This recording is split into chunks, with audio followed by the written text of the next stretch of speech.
Puppy के जीवन की पहली बारिश हो रही थी और उसके भाई के भी। उसका भाई आकर उसे धकेलता है, पपी अपने भाई को धकेलता है, उसका भाई फिर पपी को धकेलता है और इसी धक्का मुक्की में वो दोनों बारिश में ही खेलने लग जाते हैं। और उनके खेल में विघ्न तब पड़ता है जब बारिश में जोरदार बिजली कड़कने की आवाज आती है। काले बादलों ने पूरे आसमान को ढक दिया था, जिस कारण दिन में ही अंधेरा हो गया था। दोनों पपी जाकर अपनी माँ की गोद में छिप जाते हैं और उनकी माँ अपनी पूंछ से उन्हें ढक लेती है। इस सहज और सुकूनमयी माहौल में उन दोनों को कब नींद आ जाती है, इसके बारे में उन्हें खुद भी नहीं पता चलता। उनकी माँ चट्टान के नीचे बैठ बारिश में आसरा ले रही थी। आखिरकार बारिश रुक जाती है, बादल छट जाते हैं, आसमान साफ हो जाता है।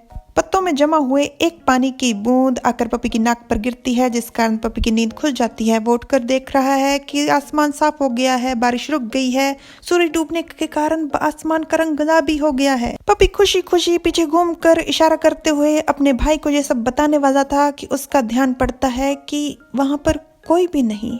जहाँ पर उसकी माँ बैठी हुई थी वो जगह खाली है। वो चारों तरफ घूम घूम कर देखता है। वो अपनी माँ और भाई को ढूंढने की कोशिश करता है। उसे झाड़ियों के पीछे से एक परछाई नजर आती है। वो उसे अपनी माँ समझ उसकी तरफ दौड़ना शुरू कर देता है, पर वहाँ पर उसकी माँ नहीं थी। वो एक पत्थर था। वो उसके सामने बैठ जाता है, रात उसी पत्थर पर गुजारता है और सुबह होने पर अपनी माँ और भाई को ढूंढने के लिए निकल जाता है। पपी एक पत्थर के साथ अपने चेहरे को सहलाता है, उसे धकेलता है जैसे वो अपने भाई के साथ खेला करता था।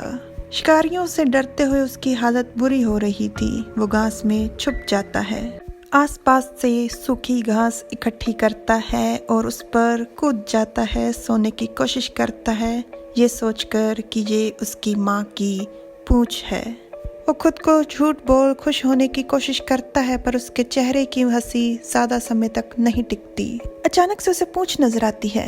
उसे लगता है कि वो उसकी माँ है और तुरंत उस पूंछ के पीछे दौड़ पड़ता है और झाड़ियों से गुजरकर जब वो देखता है तो सामने उसकी माँ और उसका भाई थे। उसकी माँ और उसकी माँ के ऊपर उसका भाई। वो सामने बैठ थोड़ी देर उन्हें निहारता है। उसकी आंखों में आंसू थे। जैसे उसे विश्वास होता है, वो रोते हुए जाकर अपनी माँ से लिपट जाता है। उसकी माँ और उसका भाई एक दूसरे की तरफ देख मुस्कुराते हैं। उसकी माँ अपनी पूंछ से पपी को ढक देती है, पर अफसोस ये सब उसका एक सपना था। असल में वो अपनी माँ समझ नींद में वुल्फ से चिपका हुआ था। पपी नींद में वुल्फ से चिपक रो रहा था और वुल्फ को समझ नहीं आ रही कि आखिर पपी ऐसे व्यवहार क्यों कर रहा है। पपी की माँ के गले में एक लाल रंग का कॉलर था। शायद वो किसी इंसान के घर पर एक पालतू जीव थी, जिस इंसान ने अपने मन की खुशी के लिए पहले उसे अपने घर पर रखा, उसे पाला और फिर किसी कारण उसे यूं ऐसे जंगल में छोड़ दिया, बेसहारा मासूम बच्चों के साथ। वो एक घरेलू जीव थी, जंगल के कानूनों से बिल्कुल अनजान। शायद अब तक वो और पपी का भाई मर चुके होंगे, जिसका दोष सिर्फ और सिर्फ एक इंसान पर जाता है।